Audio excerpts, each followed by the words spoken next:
Let's take a look at navigating to name cells, ranges, or workbook elements. Now perhaps I have some information up here. Maybe I have rate up here, and I put 0.05. Now I could refer to that cell as B1, and I could use relative referencing, absolute referencing, whatever is appropriate for your particular formula. But what in the world's B1? Well, I could visually look at it and see, okay, that's rate there, so well, this must be rate. Kind of works out that way, doesn't it? In order to work with this a little bit easier, like let's say I had formulas down here, and I got principal and time, and this will be my interest.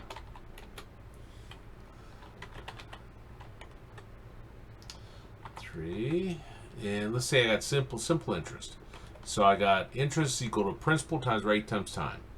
So I'm going to do equals A7, that's where principal's at. You could also click over there.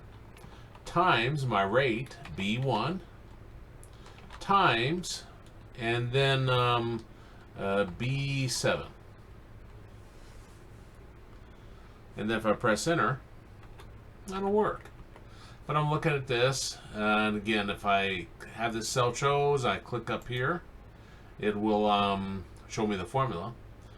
That's might be not so easy to understand. I come in 6 months from now, and hopefully I'm sharp enough that I could deduce the formula for interest equals principal times rate times time. But let's say I forget. And I'm sitting there, what's B1? I have to come up with the B1 here and try to figure out what it really is. And I've seen some pretty complex spreadsheets. Not ones I've created, but the ones that accountants have created. And sometimes you're trying to figure out what in the world this refers to. There's another way of doing this. Up here, if you click B1, and you see it says B1 here in the name box. If I click up there, it highlights it, and I can type a name, like rate. I just gave that particular cell a name. So I click down here, and instead of using B1, I'll type in rate.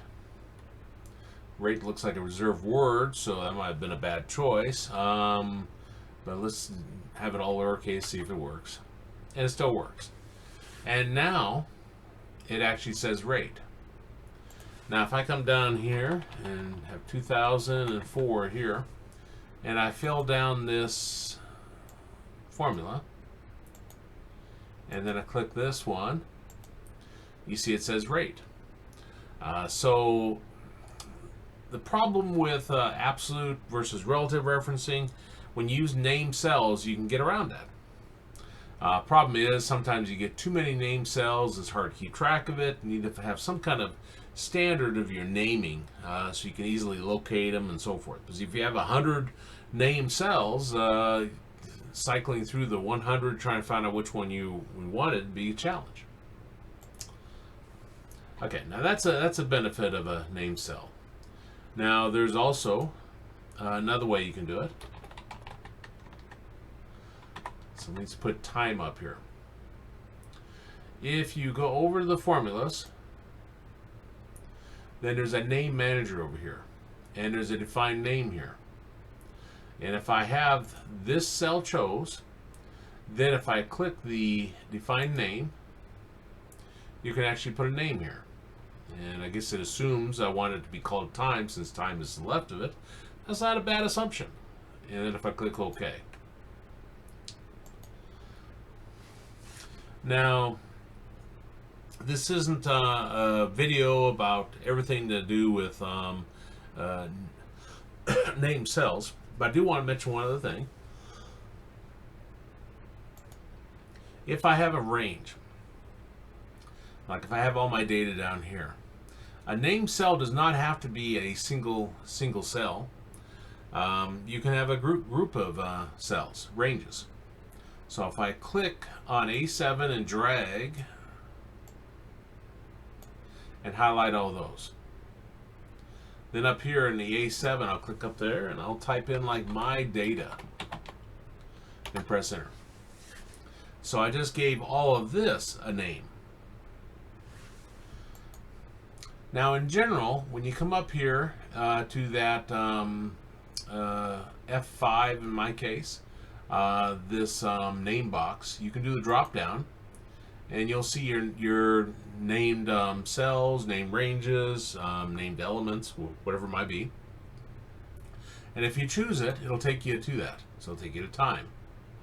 If I do the drop down and choose my data, it'll take me to my data. We're particularly looking at navigating to it, and that's one of the ways to navigate. You can come up here too and just start typing if you remember the name of it. Rate takes you up there. If I click up there and start typing time, and so forth. Now another way to go to a named cell is if you press F5,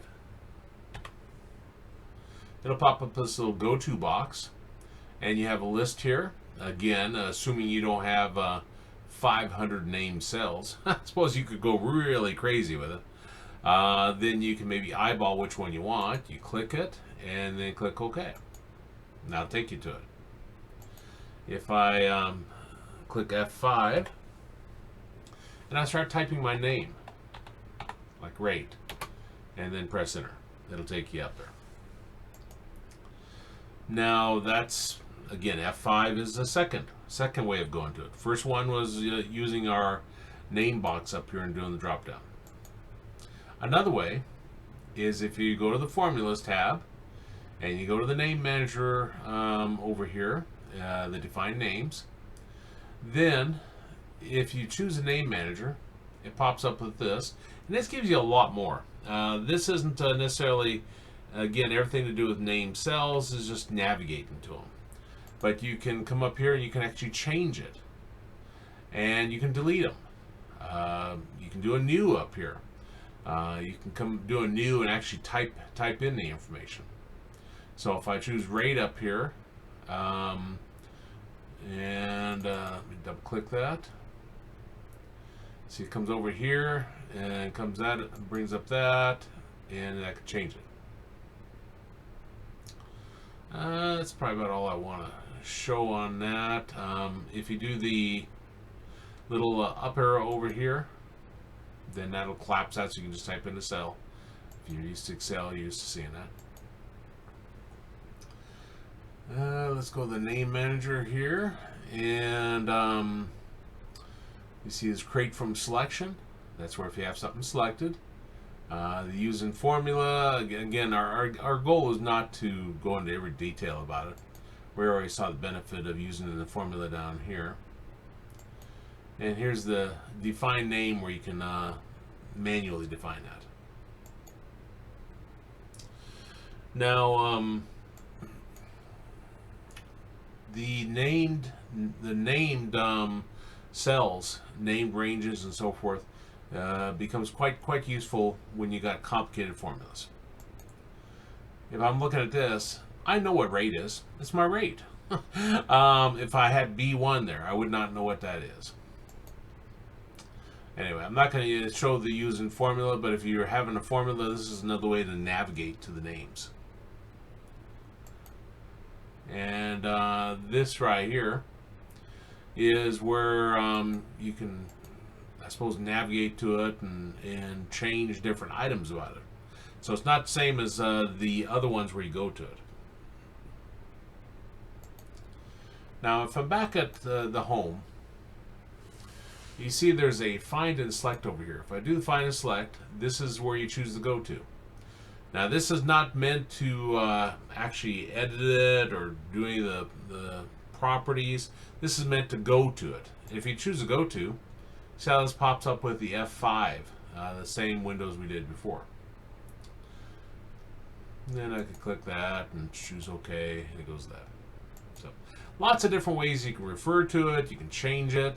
The name manager over here When you go to change it, it may highlight it, but that's not the same as just doing a strict go to. So this is kind of overkill if you're going to do the go to.